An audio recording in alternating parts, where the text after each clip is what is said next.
Welcome to New Thinking for a New World, a Telberg Foundation podcast. I am Alan Stoga, your host. Each week, I bring you conversations with people who think differently about the great issues that are shaping our world. Geopolitics, disruptive tech, mass migration, the changing climate, culture wars, all of it is grist for our mill. I hope you enjoy listening. I also hope you will let me know what you think and that you join the conversation at telbergfoundation.org. And now for today's episode of New Thinking for a New World. Hello and welcome to today's webinar, which is a collaboration between the Green Mountain Academy for Lifelong Learning and the Telberg Foundation. Does Congress matter? Normally, that's a simple question. But as the Trump presidency unfolds, there is no normal and nothing simple anymore. President Trump obviously has an expansive view of presidential power, and he is intent on exercising it at the expense of the Congress and of the courts. So does Congress matter is becoming a huge question, potentially the stuff of constitutional crisis, and that's what we're going to talk about today. My guest for that conversation is Tom O'Donnell. Tom was the longtime Democratic leader Dick Gephardt's chief of staff when he was in the Congress and has spent much of his professional career, Tom's that is, either working on Capitol Hill or as an academic teaching about Congress, about politics, and about the United States. He is an insider's insider when it comes to understanding how the Congress works, or maybe I should say how it used to work. Welcome, Tom. Thanks, Alan. Glad to be with you. Let's get started at 60,000 feet. The last Congress, the 118th, passed the fewest laws since any Congress since the 80s. The current Congress, the 119th, looks like it wants to challenge that record and do even less work, at least as measured by producing laws. My question, Tom, why is Congress missing in action? I don't know if I'd necessarily say they're missing in action. First off, let me start. The framers, when they put together the Congress and the government, they decided that they would rather have 535 individuals in a room rather than one person making the decision. And let me just say from my years, both working in the leadership in the Congress and then also from outside working with the Congress, it is very, very difficult to get 535 people to manage this legislation and pass bills. And so we used to think that the process was majestic when we got big paces of legislation done. We just couldn't believe it. We got it done because of what we were up against. And so it's 530, 435 in the House, 100 in the Senate. And in the Senate, you need 60%. Not a simple majority, but you need 60% on most legislation. So it is a very, very difficult thing to do. And with people from all different backgrounds, all different parts of the country, representing all different opinions, it's a Herculean task to get legislation done. I'll say that at the outset. Second point, why is it so few now? Well, one of the things we have now is the Congress is extremely competitive. The margins in both the House and the Senate are pretty small. And if you look at the last 10 years in the House and the Senate, Republicans have run the House for 6 out of the 10 years and Democrats 4. And in the Senate, the Democrats have run the Senate for 6 years and the Republicans for 6 cycles and the Republicans 4 cycles, 4 Congresses. And so it is very, very tight margins. And with tight margins, what we've ended up with is an awful lot of polarization too, because every 2 years, we have an extremely competitive race for the House and the Senate. And the leadership and others are spending a lot of time worrying about, A, how am I going to keep the majority, or B, how am I going to break out from the minority and take the majority back? And an enormous amount of time is taking place doing that. And the polarization, they don't want to work with each other. because they think in 2 years they're possibly going to be in the majority, and they don't want to do anything to give the current majority, a hand to get stuff done. So there's not a lot of bipartisanship because of the political situation we find ourselves in. One of the consequences of that is that the public's view of the Congress has more or less collapsed. Last poll I saw said something like 28% only 28% of Americans approve of the Congress, of what it's doing, how it operates. The amazing thing about that number, two aspects that are amazing, as you know. One is that 28 is a terribly low number. Correct. The other is that it was as low as 17% last year. So somebody in this country thinks that the Congress is becoming more effective over the last month or two. I would say that is the hope on the part of particularly Republicans in the country who see their party controlling the House, the Senate, and the White House, and they think that perhaps they're going to be able to get stuff done. So if there's a small uptick, I would attribute it to that. Get stuff done. That is sort of the job. Getting stuff done is what people want, and that's pretty clear. And as you said earlier, it's getting harder and harder to get stuff done. Doesn't that, maybe we go right to the L word, isn't that about leadership? You worked for a great leader. Dick was a very effective politician. He fought like a dog for what he believed in. You know this better than I. And he was a Democrat through and through, but he also knew he had to legislate. And he worked not just to get his opinion affected, but to get legislation. Why has that disappeared? Is it about the leadership today? Yes, I think it still is. And we can just go back to 3 years ago in the 21-22, when Biden came in, and lo and behold, and people probably wouldn't believe this, but they ended up doing an awful lot of bipartisan legislation. They able to pass a infrastructure bill. People had talked about getting an infrastructure bill done for years, but in a bipartisan way, they passed an infrastructure bill. They also passed a gun control bill that would incentivize local communities to use the red flag law. And they also passed a CHIPS and Science Act, bipartisan, all three. So yes, I still think it can get done.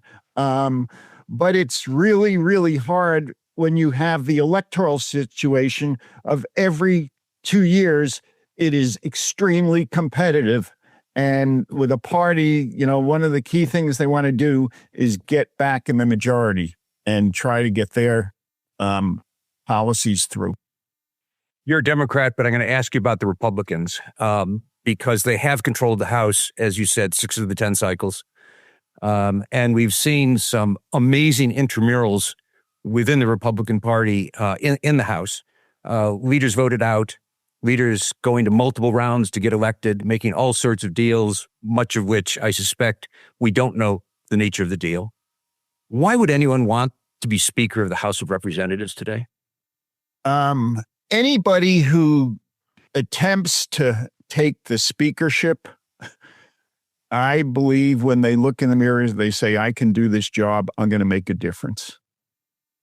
And I think they all go into that expecting that they've got the skills as a leader to bring that caucus together and actually then produce legislation that would help the American public. I mean, you can't go into the job or attempt to become Speaker without having confidence in your abilities, I think, to get things done. And so that's just the way people who run for leadership, they think they can really make a difference. You spent several years working with Congressman Gephardt in his leadership role. Yep. If you are today, you're not quite wearing red, but we can pretend that's a red jacket you've got on. Okay. If you were today on that side of the aisle, what would you advise? How would you advise a speaker to go back to what you said earlier, get stuff done? And can he? Well, so this speaker, I would say, has been pretty agile. He comes in after Kevin McCarthy could no longer hold the speakership. And I don't know, he was probably the 4th, 5th, or 6th person into the race. And they finally decided on Johnson. In the last Congress, he spent most of his time when he had to get stuff done, he worked with the Democrats. There is a group of Republicans who, as John Boehner, the former speaker, had said, they don't really want to govern. They want to, put out press releases, but they don't really want to govern. And, Johnson basically said, the last 2 years, 23, 24, hey, I got to get some stuff done. I'm going to do it with the Democrats. And that's what he did. And the Democrats ended up giving him the votes on a bunch of stuff in 2024, even before the election. So he's proved agile. And here he is now this year. He was able to hold the Republicans together to pass a spending bill for the remainder of the fiscal year 2025. So he has demonstrated some skills, but he's got a real problem in that he does have a group of the people in that caucus really don't want to govern. Well, and he owes his job to the president. Oh, there's no doubt about that. There's no doubt about that. And because of that, he restricts the Congress's ability to be some checks and balances on the executive branch. I don't think there's any doubt about that. Let me go right to that point. I was looking at the bills that were passed by the House last week, I think. Both of these passed entirely on party lines, numbers 220 to 207 or something. One would limit judges' abilities to issue nationwide sanctions. Other would effectively surrender most congressional authority over tariffs. I doubt if either is going to pass the Senate, but both did pass the House. If the intention isn't to make law, but to make noise, that makes sense. But is that part of the problem? Well, but I think in this case, the White House asked them to do this. Oh, I'm sure. And I doubt there's very few requests that will come from the White House that they will not take care of. I think, look, Johnson's in the position, he owes his speakership to Trump. The way it played out, Trump had to get on the phone with the last few votes he needed to become the speaker. And so, if the White House says jump, Johnson's going to say how high. I mean, he's going to do whatever they request. I don't think there's any doubt about that. Having a strong president isn't new. This one is peculiar, to put it mildly. Yeah. President Johnson certainly was able to get what he wanted, typically from the Congress. Maybe President Carter less so.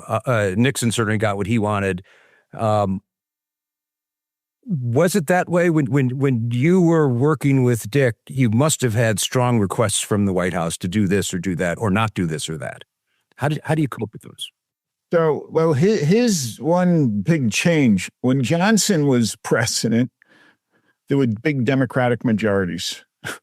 Most of the southern states had, large Democratic constituencies of Democratic congressmen came from the southern states. So, they had big Democratic majorities.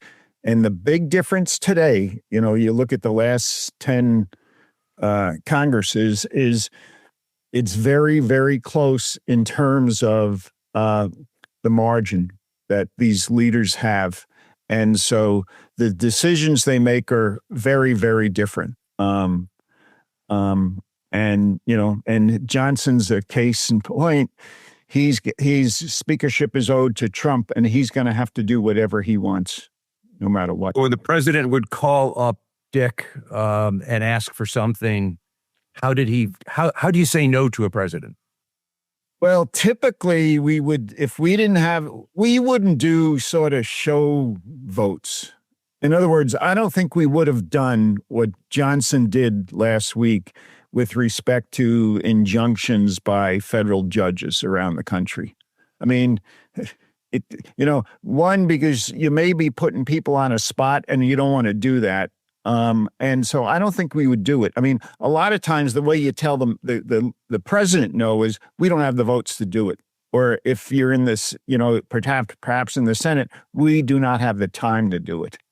If you look back here, you've had Biden, you had Trump, and you had Bush and Obama. I mean, I don't know how many of them called their congressional leadership and said, "Hey, you got to take this vote, even though it's not going to become law." I don't think a lot of that went on. Which is to say that this really is a different kind of presidency. Oh, I don't think there's any doubt about it. Let's switch a bit before we get to politics, straight out politics. Go ahead. If I could just amplify a point. Look, the Republicans in Congress, both in the House and the Senate, are fearful of Trump. They're worried that Trump and Musk are going to do social messaging on them. They're worried if they don't do what the president wants, he's going to get a primary opponent. Musk has threatened to fund primary opponents against people who don't go along with the president. To be honest, and I think Senator Murkowski from Alaska made this point about a week ago, a lot of people are very fearful of retaliation from the Trump administration. And it's, something she said she's never gone through before, but people are, keeping their voices down because of this administration and the way they do business. So this is a very different experience at least when I was up there, in terms of the executive and congressional relationship. There is a popular image, probably exaggerated, that lobbyists write bills and the lawyers write bills, and congressmen and senators really are passive recipients of what others ask them to do. I remember the Gucci Gulch episodes back from the 80s. Is that cartoon or is it real? In some cases it's real, but I wouldn't say it's widespread.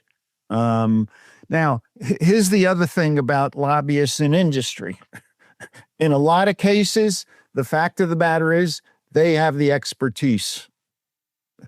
Now, whether or not you want them writing the legislation may be another question, but they are certainly a resource. And this is on both sides of an issue. I mean, there's an awful lot of interest on both sides of an issue, and a lot of these people have a lot of expertise and a lot more than the congressional staff as well. But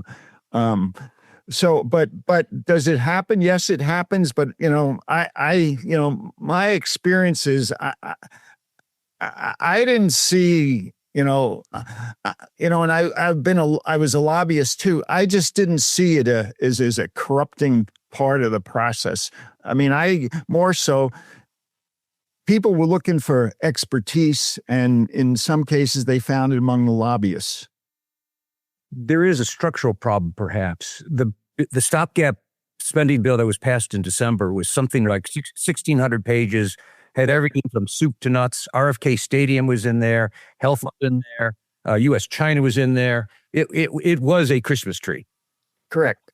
How does a congressman, or for that matter, a chief of staff to a congressman, cope with a 1,600-page bill that's got to be passed before you go home to wrap presents for the kids? Does anyone read it? Well, the congressman doesn't read it, but the staff does. And moreover, the committee staff knows what's in the bill. And they will, bring staff in and brief them and tell them what's in the bill. And the last thing they want to do, because they're trying to pass the bill, they want no surprises for members on the floor. So the fact of the matter is, members' staff get briefed on what's in these bills. And they then do a memo to the member highlighting the bill. And they will highlight, in some cases, they'll highlight, here's the things you need to think about in this bill. And, here's the other high points of the bill. So there's a lot of work that goes in terms of briefing the members. The members, you are correct, do not read the bills. Quite frankly, they just don't have the time, but they have the staff to help them. And in addition, the committee staff want to get their bill through, and they make sure that the members' staffs are briefed on what's in the bill. You don't have a lot of bills where there's stuff and nobody knows what's going on. But that implies there are some. Yeah, there are some. Yeah, yes, yeah. But I wouldn't say that that's a lot. Let me switch. You're a lifelong Democrat. Obviously, the party's in disarray, and I want to ask your views on that. But I want to start with something that David Hogg, who's one of the vice chairs of the DNC, said the other day, which I'm sure you saw. He said, and I quote for the audience, "We have to be a party that doesn't have a 27% approval rating from our own base. That's not survivable. The way we change that is making sure that we have some different characters running."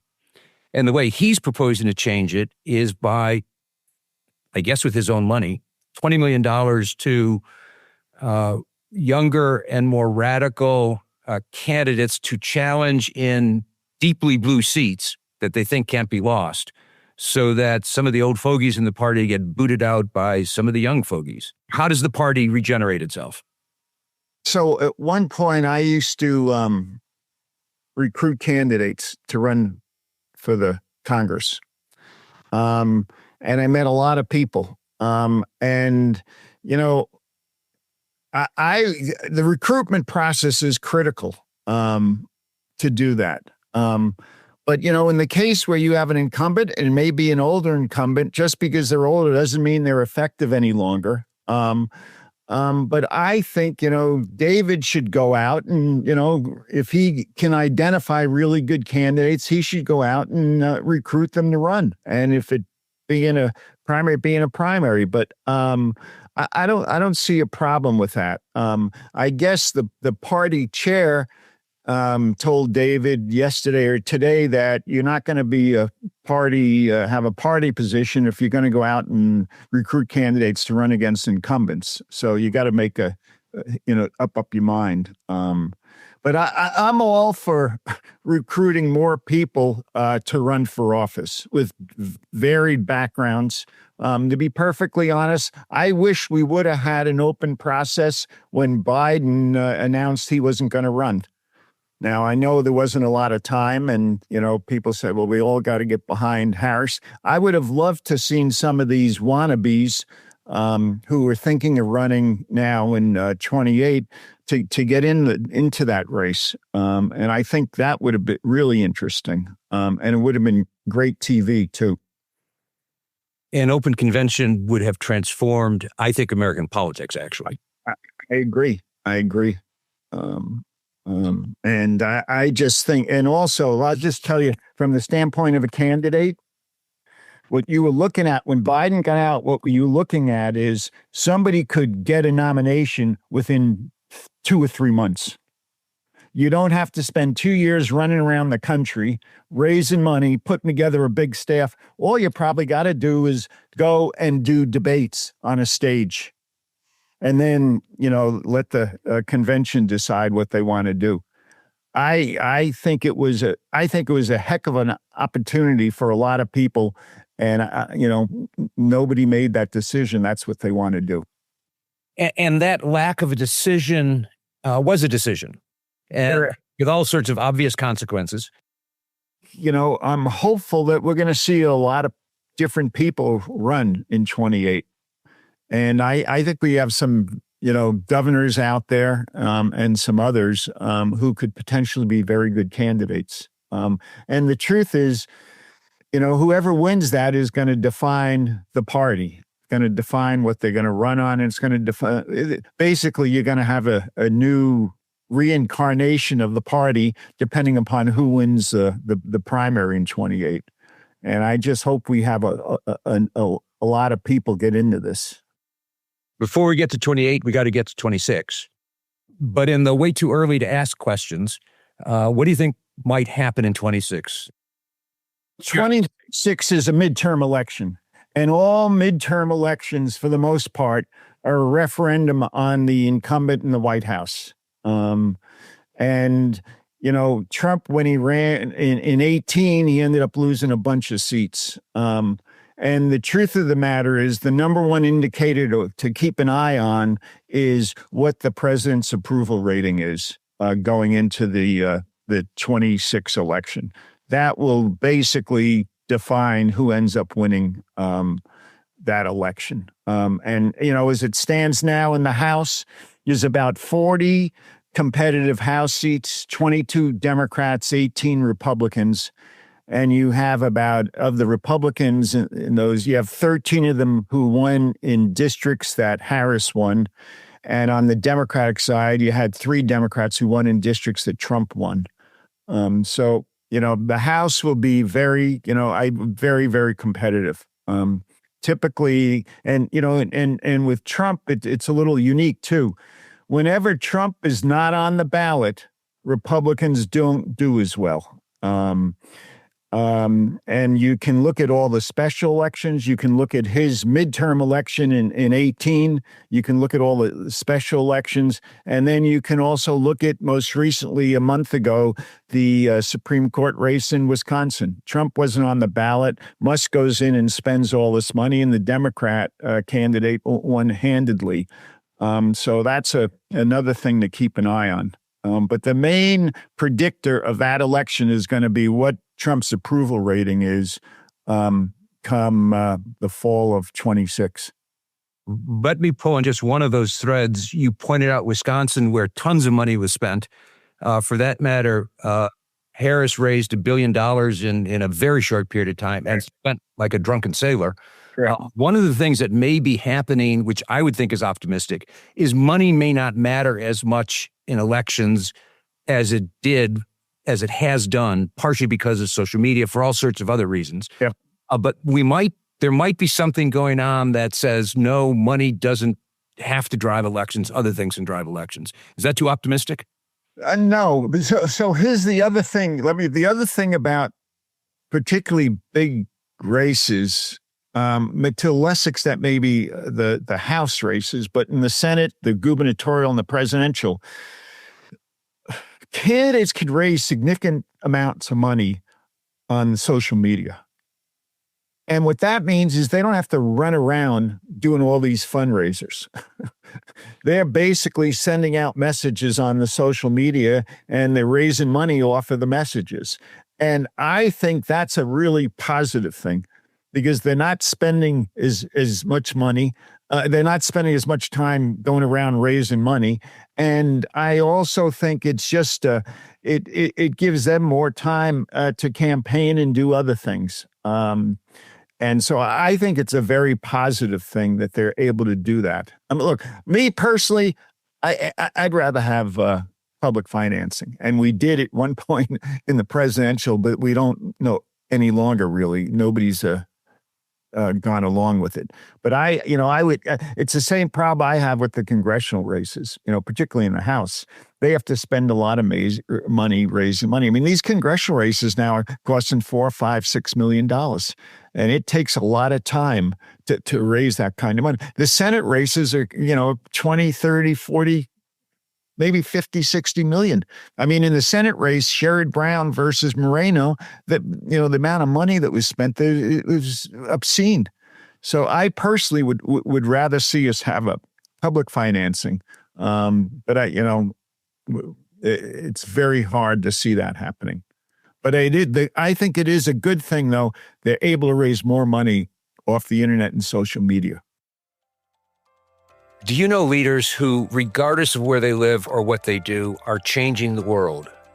Leaders who are not content with what is and are working hard for what could be. Leaders with both a demonstrated track record and the potential for continued impact. Leaders whose work is innovative, courageous, rooted in universal values, and global in approach or implication. If so, please nominate them for the Telberg SNF Eliasson Global Leadership Prize at telbergprize.org. The nominations will be open from March 15th to May 15th. Thank you.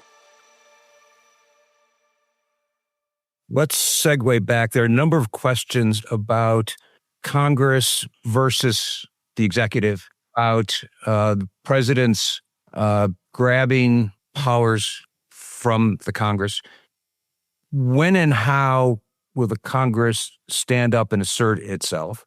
To be more precise, as a bad example, perhaps, if if the president were to defy the Supreme Court, Andrew Jackson time, he literally says, I don't care what you did. I got an army. You don't have one. I'm not going to obey that. With the Congress impeach. Yep. My sense is that would be a deal breaker. And just remember, in terms of impeachment, the Democrats would need 4 Republicans to go along with them in the House, or 5, to get the majority, and they could do an impeachment resolution. And then, it becomes more difficult. You got to get 2/3 in the Senate for it to convict. But to get an impeachment resolution, you get 4 or 5 Republicans in the House. My sense is that could potentially happen if he were to defy the Supreme Court. And I would also expect to see, and I mean, you could, theoretically, you could get, 4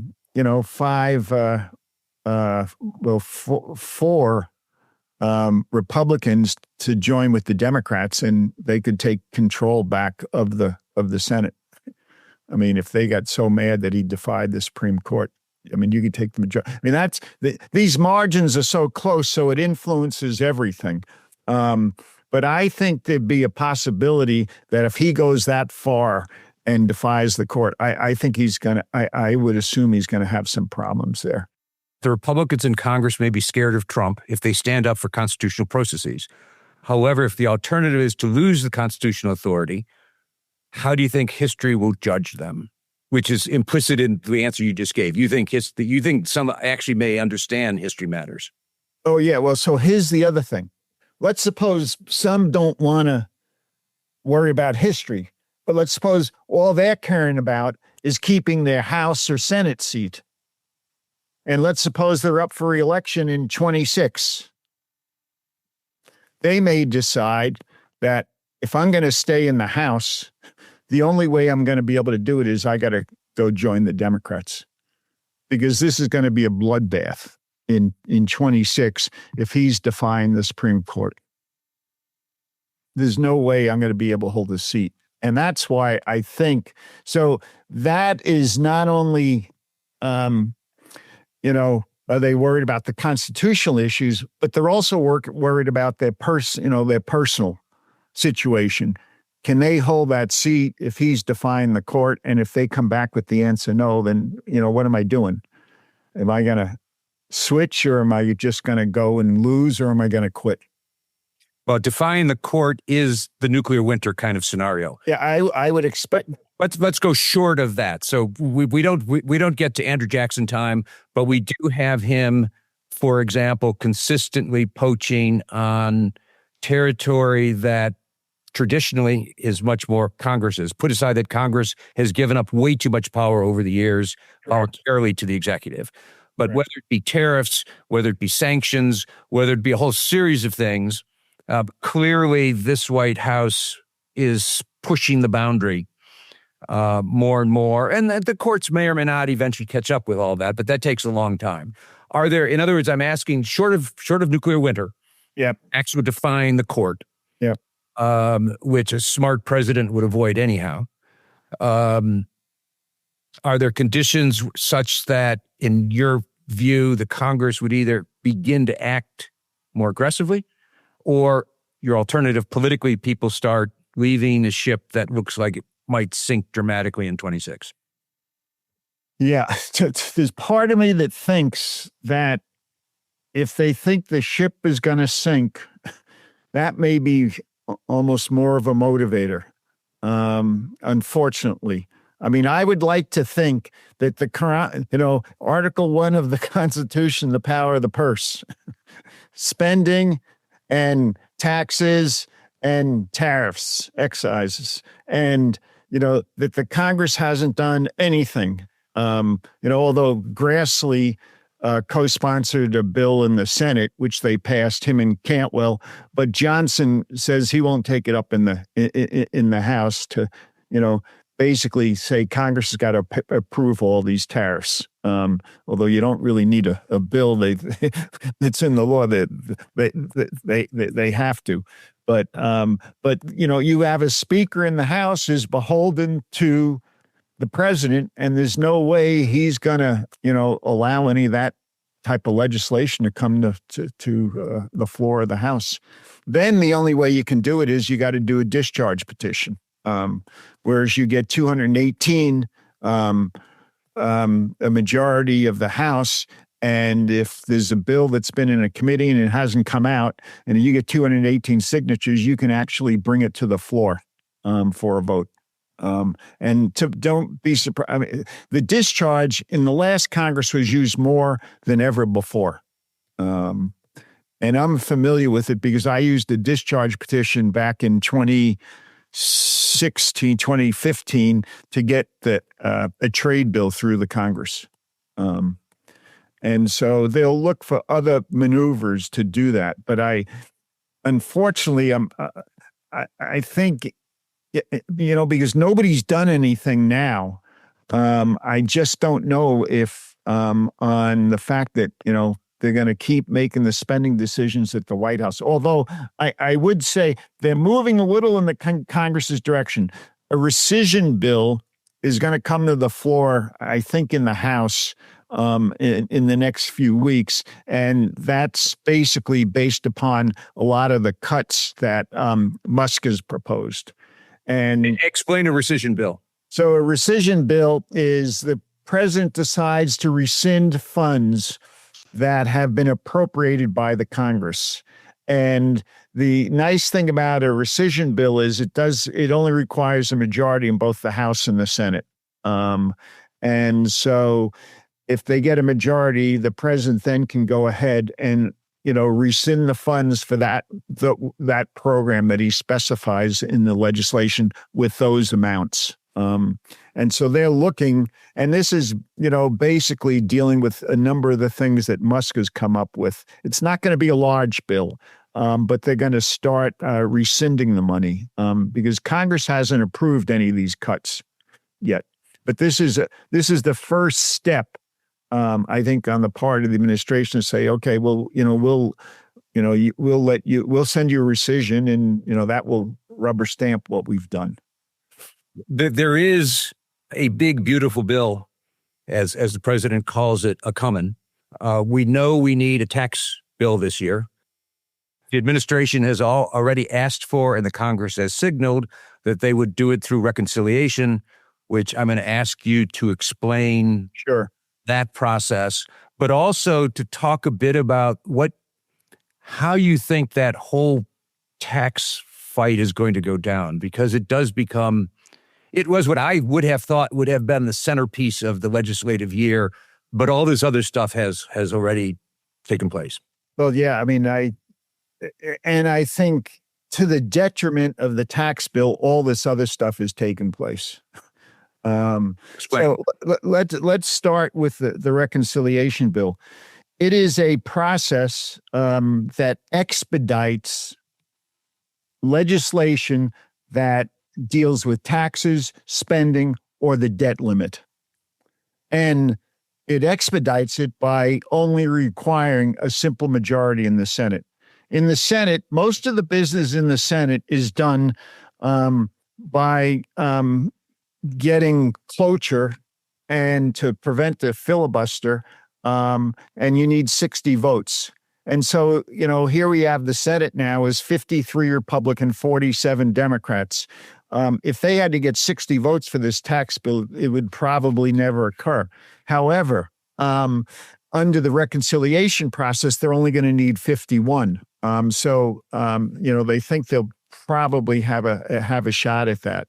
But a lot of big spending or tax bills are done using the reconciliation process. For example, when Obamacare was done, it was done in the Senate under the reconciliation process because all they needed were 51 votes for it, rather than the normal for most legislation in the Senate you need 60. So that's sort of what reconciliation does. So this tax bill, there's two pieces to it. One is they want to take the tax cuts they had in the 2017 bill, which totaled about 4.7 trillion over 10 years. And they want to put that in this bill. And then the president wants to give tax cuts for people overtime work, no taxes for tips. People work in restaurants, tips. And then also he wants to stop taxing Social Security benefits. Now, the interesting thing, the first two, tips and overtime, isn't that expensive. But if you start take away the taxes people pay for Social Security benefits, you're talking about probably another 5 trillion. So you're talking... For 10 years. Over 10 years. So, the total package that has been estimated would be about 11.7 trillion over 10 years for that, if that's what they end up with. Okay. In order to do that, you have to get pay-fors. And the House has come up with pay-fors of about, 5 trillion they're talking about. And just to interrupt, pay for means you've got to find offsetting revenues.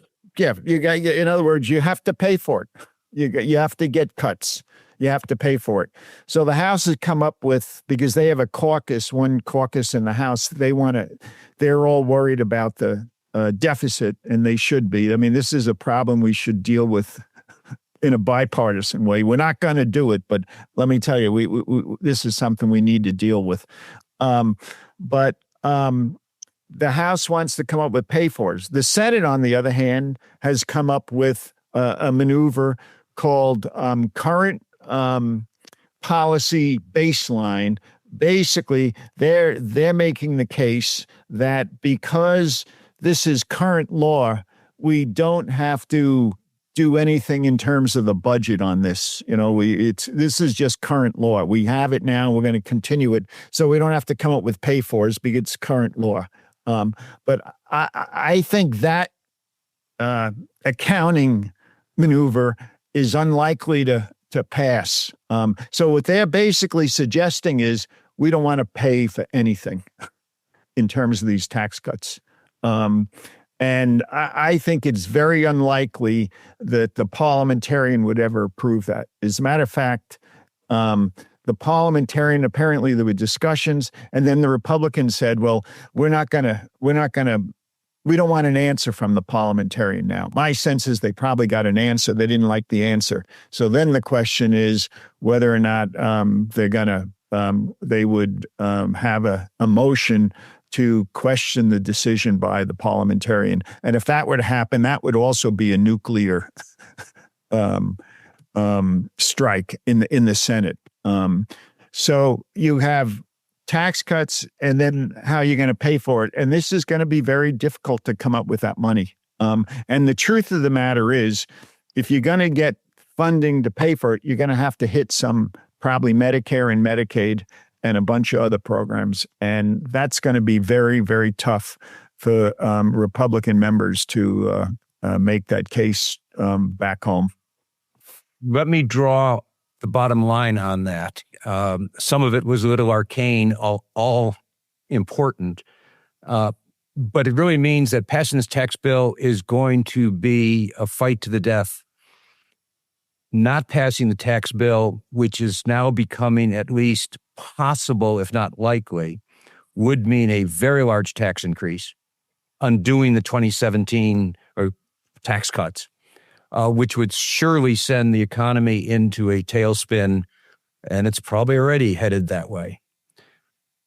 Can you imagine the Congress failing that badly to legislate? That's a very good question. I'm not. They're going to have to pick their poison. Either they go along with the Senate maneuver somehow, and maybe that the parliamentarian would go along with that, and so they don't really have to pay for it, or they're going to have to make drastic cuts to these programs that have an awful lot of support, and they're going to be in a very, very tough situation because of that. I think it's going to be very, very difficult. But if they don't do this, people are going to get tax increases. And so I think somehow they're going to find a way to deal with this. But understand, keep an eye on this. There's a caucus in the House that will not go along without paying for all this stuff. So they're either going to have to slim it down or they're going to have to take away some of the tax cuts. And to underline the swim it down, you can't swim it down the Elon Musk way because those may or may not be good cuts. Put that aside. Yep. They're tiny cuts.